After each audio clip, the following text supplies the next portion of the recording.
Hi dentists. If I asked you right now, is your overhead too high?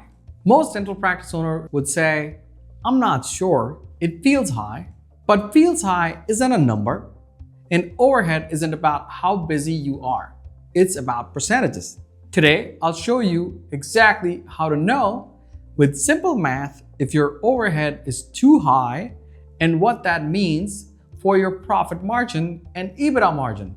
Many dentists assume overhead is high because the bank balance feels tight. There's constant pressure on cash flow. There's not much left over at the end of the month. But overhead is not measured by stress. It's measured by how your expense percentages compare to healthy benchmarks. If you don't know the percentages, you don't know if your overhead is truly high or just feels high. And without clarity, you can't fix it. If you haven't met, my name is DJ Bhola, and we specialize in bookkeeping and financial reporting for dental practice owners. We help practices get clean, updated monthly financials so that ownership can make better business decisions. On this channel, we focus on clear numbers, better decisions, and higher profits for your dental practice.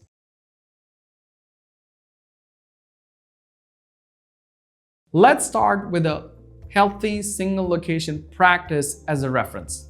As a percentage of income, employee expenses are at 31%, dental supplies are at about 5.58%, lab expenses are about 5.86%, so on and so forth.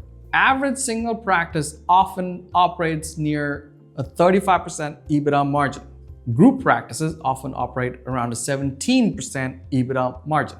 If your EBITDA margin is significantly below those ranges for your structure, overhead may be too high. But the only way to know is by looking at each category as a percentage of income. Here are the steps to do so. Step 1, convert everything to percentages. Overhead should never be evaluated in dollars alone. For example, $50,000 in monthly expenses means nothing without context. But if your total overhead categories are running at 70% income instead of 60 to 65%, that tells you something clearly. Percentages reveal problems. Dollars hide them. Step 2, compare each category to benchmarks. Ask yourself, is employee expense above the 31%? Is lab expense or the 5.86%?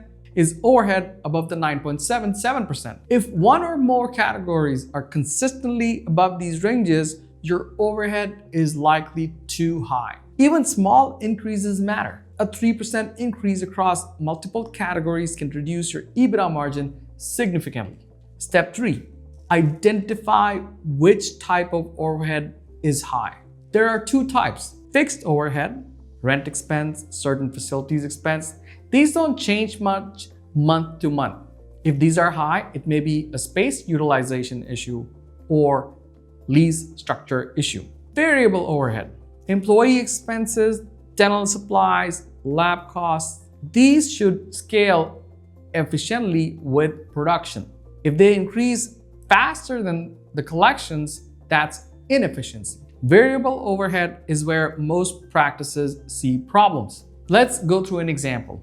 Let's say your practice generates $1.5 million annually. A strong practice might operate near a 35% EBITDA margin. That means approximately $525,000 in EBITDA.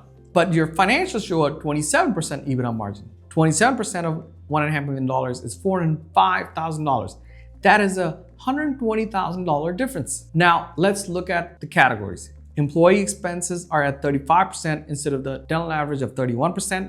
That's a difference of 4% or $60,000. Dental supplies are at 8% instead of the average of 5.58%, difference of 2.4%, about $36,000.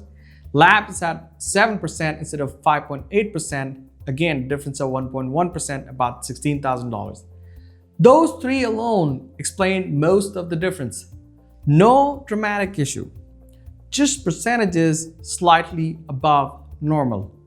Now, that's how overhead quietly becomes too high. How do you know it's a structural problem? If your overhead percentages stay above benchmarks for 3+ months continue increasing over time, reduce your EBITDA margin below expected level, then it's not a temporary fluctuation, it's structural.